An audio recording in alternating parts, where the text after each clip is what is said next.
2013 Lincoln MKZ. Customer complaint that coolant loss from this area. I can see the corrosion built up right there on the clamp. I don't know exactly. There's nothing visibly wrong. So we're gonna put a coolant pressure test on it and see where the leak's coming from exactly. All right, so whatever reason, my coolant radiator pressure detector test tool did not want to build up enough pressure to help me find a leak. So I had to go back to regular style and just turn the car on and visibly inspect it. But I found the issue. So this T sits right down there, connects to that port right above this radiator hose, and then it connects to this port right down there into that hose. So this hose runs over here to the coolant reservoir. So when I was watching the car run, I noticed coolant started to develop around this upper lip right there, that one. But I couldn't visibly see anything wrong with it. It wasn't cracked or nothing, so went ahead and removed it. When I removed it, you can see right there, hairline crack right there, right above my finger. That's where it was coming from. It's a good thing the client caught this when they did, because if not, that thing would have busted on them and left them stranded. So yeah, we're about to bust these compressed fittings off of both ends, buy a T with some screw clamps, tie it in together, and it'll be ready to go. Just left my good friends at XL Auto Parts, and this is what we're gonna use to repair the leak. Instead of spending $100 and something on that whole line, we're gonna go ahead and splice it in with these, and it's gonna work just as good. Right, so this is the original part. What I'm about to do is break these compressed fittings off, get all the internals out of it as far as the plastic that's inside of here. Make sure all that's clear. Make sure all that's clear. Then we're gonna tie in to this. Now this has an angle on it, but where it attaches, the hose has flex. So the actual angle on it, it's not really gonna matter with this particular setup. But let me piece it together, show you what it looks. So that's the hose with the compressed fitting broken off of.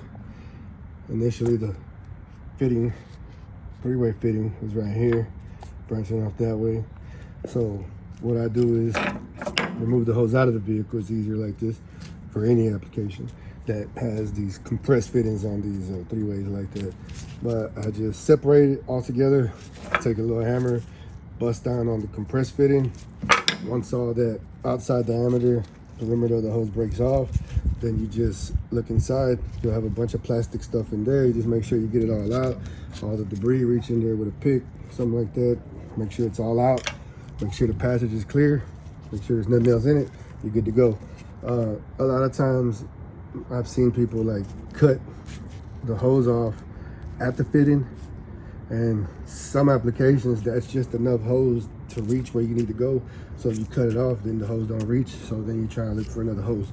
So the easiest way is just break that shit off. That shit's easy to break off. Just pull that shit out, get you a hammer, or however you want to break it out. There's no set way to break that shit off. Whatever way you're doing comfortable breaking it off, just break it all off, get it all out of there, and you're good to go. So we're gonna put together the new one, and with the new three-way, show y'all what that looks like. All right, so this is what the new setup should look like once complete. This is the spliced in new three-way. Got our screw clamps on there, nice and tight. This is gonna go to the car, that's gonna go to the tank, and then the hose coming off the car goes to this one. And this is gonna stay the same. Not gonna really mess with this clamp. That clamp's gonna stay the same, that clamp's gonna stay the same. So we're all good. Another thing I wanted to show y'all is I got these awesome pliers from Harbor Freight.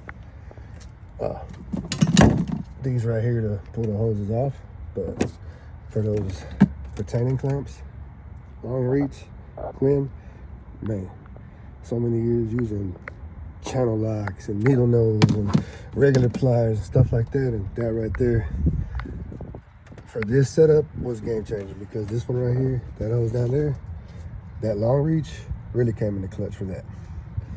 But yeah, just wanted to share that with y'all because I'm a tool person. And that is a tool that I should have gotten years ago, but here we are, right? It's installed right there, connected to our reservoir. I'll top it off and check for leaks. We should be right here. No more leaks, good to go. Spot on the floor is from when the coolant spilled out when we did the repair, but good to go.